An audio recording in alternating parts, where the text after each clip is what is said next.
Hello friends, Shri Shivaya Namastubhyam to you all. Now friends, आज की class में हम जो है आपको डिफेक्टिव वर्ब्स के बारे में बताएंगे। डिफेक्टिव वर्ब्स यानी होता है ऑक्सिलरी वर्ब्स या मॉडल्स। ठीक है, मॉडल्स को डिफेक्टिव वर्ब इसलिए कहते हैं क्योंकि इनके साथ सब्जेक्ट से कोई फ़र्क नहीं पड़ता है। चाहे वो सब्जेक्ट सिंगुलर हो चाहे प्लूरल हो, वो एक ही फॉर्म में यूज़ होता है।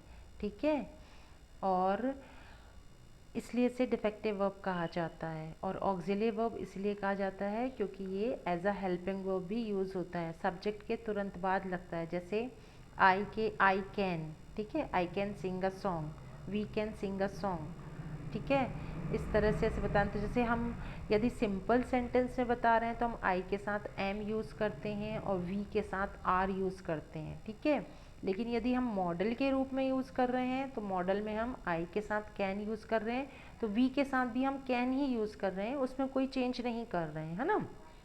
तो इस मतलब it is never affected by the subjects, okay, whether the person is singular or plural, it has no impact of that in it, okay.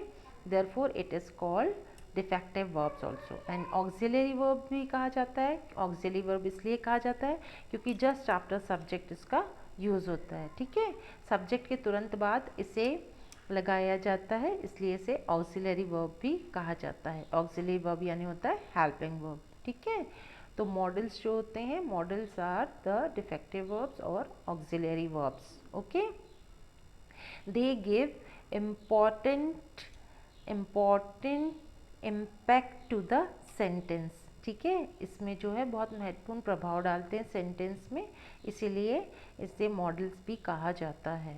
ठीक है, तो मॉडल्स में कौन कौन से आते हैं, जैसे आ गया can, could, shall, should, will, would.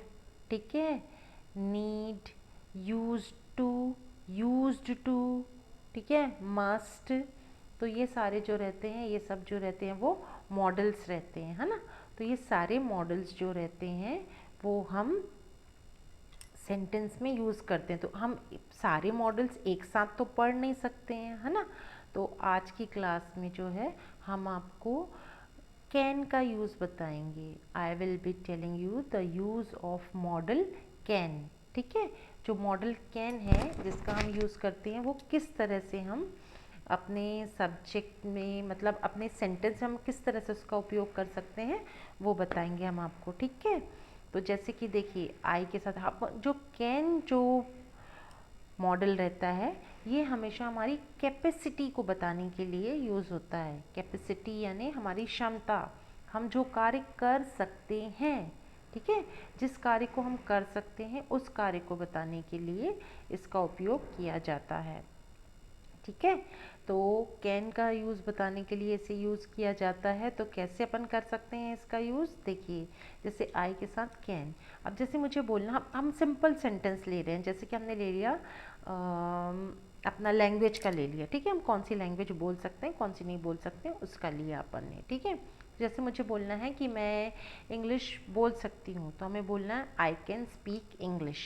आई, फिर कैन, फिर स्पीक, फिर इंग्लिश। ठीक है, आप आपके पास एक नोटबुक रख लीजिए और नोटबुक रख करके उसमें जो है इस तरह से ऐसे नोट करते जाइए कि मॉडल्स को जो है ऑक्सिलरी वर्ब्स कहा जाता है। ठीक है, और मॉडल्स ये होते हैं जो बताया भी आपको, can, could, shall, should, will, would. ठीक है, यूज टू, नीड, ये सारे मॉडल्स होते हैं। और फिर उसके बाद जो है आज यूज़ ऑफ कैन लिख लीजिए, और कैन का यूज़ बता रहे हैं हम आपको। तो कैन का यूज़ किस लिए किया जाता है, अपनी क्षमता को बताने के लिए, कैपेबिलिटी को, जो काम हम कर सकते हैं।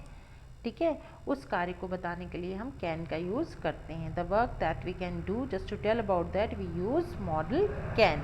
ठीक है, तो कैन का यूज़ उसके लिए किया जाता है, जैसे मुझे कहना है कि मैं, चलिए हमने सिंपल वो ले लिया, लैंग्वेज का ले लिया। I can speak English, I can write English, I can read English. ठीक है, I can read English, I can speak English, I can write English. मतलब मैं इंग्लिश पढ़ सकती हूँ, इंग्लिश लिख सकती हूँ, इंग्लिश बोल सकती हूँ।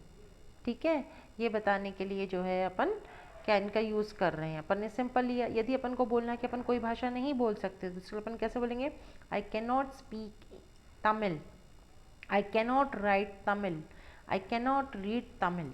ठीक है, इस तरह से ऐसे बोलेंगे आप कि आप तमिल लिख नहीं सकते, तमिल बोल नहीं सकते, तमिल कह नहीं सकते, तो उसको बताने के लिए आप ऐसा बोलेंगे, I can not right English Tamil, I can not read Tamil, I can not speak Tamil. इसी तरह से यदि आपको बताना है जो काम आप कर सकते हैं, जैसे आप सपोज आप बैडमिंटन खेल सकते हो तो आप बोलोगे आई कैन प्ले बैडमिंटन। ठीक है, आप खाना बना सकते हैं तो आप बोलेंगे आई कैन कुक फूड।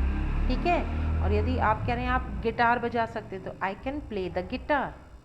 ठीक है, इस तरह से स्टेटमेंट्स जो हैं जो हम कर सकते हैं, the work that we can do, just to tell about that we use the verb model can. Okay, I can speak English, I can play the guitar, I can cook food, I can play badminton, I can play chess. Okay, I can go out for walk with my friends. ठीक है, like this. इस तरह से आप जो है can का use कर सकते हैं। तो जो काम हम कर सकते हैं उसको बताने के लिए हम कैन का यूज़ करते हैं। आज की क्लास में मैंने आपको कैन का यूज़ के बारे में बता दिया। In next class I will be telling you about the next model. ठीक है, तो till then bye bye, good day, शब खैर। ओके, जय Shri Krishna to you all.